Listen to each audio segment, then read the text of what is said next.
వరద బాధితులకు ఇప్పటికీ నిత్యావసరాలు అందలేదని, ప్రభుత్వం అన్ని విధాలుగా విఫలమైందని మాజీ మంత్రి హరీష్ రావు ఆరోపించారు. అయితే అన్ని విధాలుగా ఆదుకుంటున్నా కూడా ప్రతిపక్షం బురద రాజకీయం చేస్తుందంటూ మండిపడ్డారు మంత్రి ఉత్తమ్ కుమార్ రెడ్డి. ఆ కుటుంబాలను ఆదుకోండి. ఇప్పటికీ మంచినీళ్ళు పోలేదు, ఇప్పటికీ కరెంటు పోలేదు, మీరు ఫెయిల్ అయిపోయింది. కనీసం ఇప్పటికైనా కళ్ళు తెరిచి మా మీద దాడితో ఏమొస్తుంది, ప్రజలకు సేవ చేయండి, ప్రజలకు మేలు చేయండి. మిమ్మల్ని నమ్మి 9 సీట్లు గెలిపిస్తే ఖమ్మం ప్రజలకు దారుణంగా ఇలా మీరు అన్యాయానికి గురి చేసిండ్రు, నష్టానికి గురి చేసిండ్రు. It's total failure of the government. ఇలా కొద్దిగా మీరు జాగ్రత్త పడి ఉంటే, ముందస్తుగా మీరు సౌండ్ సిస్టమ్ పెట్టి ప్రజల్ని అలర్ట్ చేసి ఉంటే ప్రాణాలు కాపాడగలిగేది, ఆస్తి నష్టాన్ని నివారించే అవకాశం ఉండే. కానీ ఇక్కడ గవర్నమెంట్ యొక్క ఫెయిల్యూర్ అనేది చాలా స్పష్టంగా కనబడుతుంది.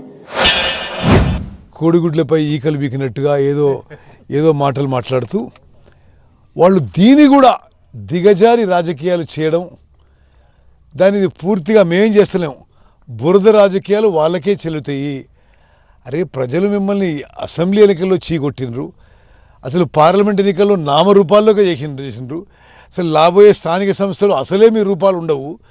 ఈ టైంలో ప్రకృతి వైపరీత్యాల ఈ సమయంలో ప్రజలు ఇబ్బంది పడుతుంటే ముఖ్యమంత్రి గారు, ఉప ముఖ్యమంత్రి గారు, మంత్రులందరం కూడా ఫీల్డ్లో ఉండి గంటకి నిమిషానికి ఏం చేయాలనో ప్రొయాక్టివ్గా చేస్తుంటే వాళ్ళు ఈ విధంగా ఈ బురద రాజకీయాలు చేయడం, ఏదో రాజకీయ లబ్ధి పొందుతారని ఆశించడం కూడా తప్పు. ఈ బీఆర్ఎస్ పార్టీ వాళ్ళు ఈ విధంగా చేయడం ప్రజలు కూడా హర్షించడం లేదు. మీరు వీలైతే కోఆపరేట్ చేయండి, లేకపోతే ఇంట్లో కూర్చోని చెప్పి మనం చేస్తాం.